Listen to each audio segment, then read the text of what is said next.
गांव के बाहरी इलाके में एक पुराना सा घर था जिसमें बूढ़ी माँ सरस्वती अकेली रहती थी।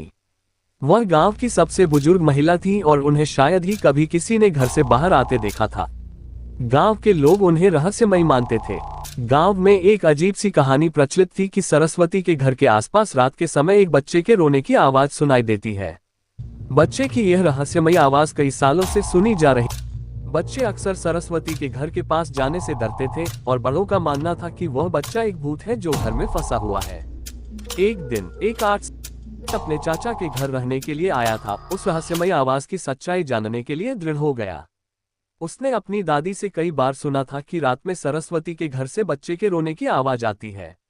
राहुल को यकीन नहीं हुआ और उसने खुद जाकर देखने का फैसला किया। राहुल ने एक रात साहस जुटाया और सरस्वती के घर की ओर निकल पड़ा।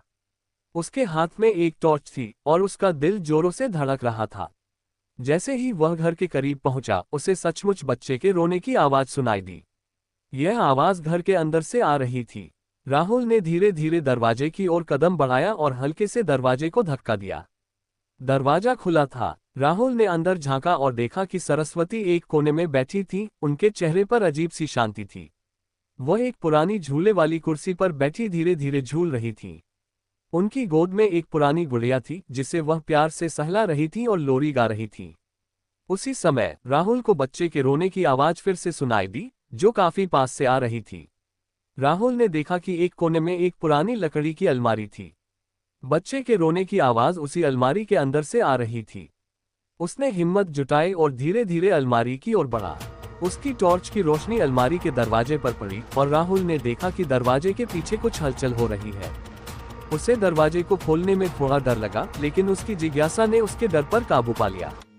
उसने अलमारी का दरवाजा खोला और जैसे ही उसने अंदर झांका, उसने देखा कि अंदर एक छोटा बच्चा बैठा हुआ था। बच्चा लगभग 5 साल का था, गंदे कपड़े पहने हुए और बुरी तरह रो रहा था। राहुल को अपनी आंखों पर विश्वास नहीं हुआ। उसने उस बच्चे को वहां कैसे नहीं देखा? वह बच्चा कौन था? राहुल ने धीमी आवाज में पूछा, तुम कौन हो? यहाँ क्या कर रहे हो? बच्चे ने रोते हुए जवाब दिया, मुझे यहाँ से बाहर निकालो प्लीज, मुझे बहुत डर लग रहा है। तभी सरस्वती की आवाज आई, उसे बाहर मत निकालो।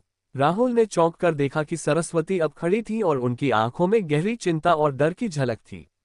क्यों नहीं? राहुल ने साहस जुटाकर पूछा। ये बच्चा यहाँ बंद है, उसे मदद चाहिए। सरस्वती की आंखों में आंसू आ गए। उन्होंने कहा, तुम नहीं समझोगे बेटा, ये बच्चा कोई साधारण बच्चा नहीं है।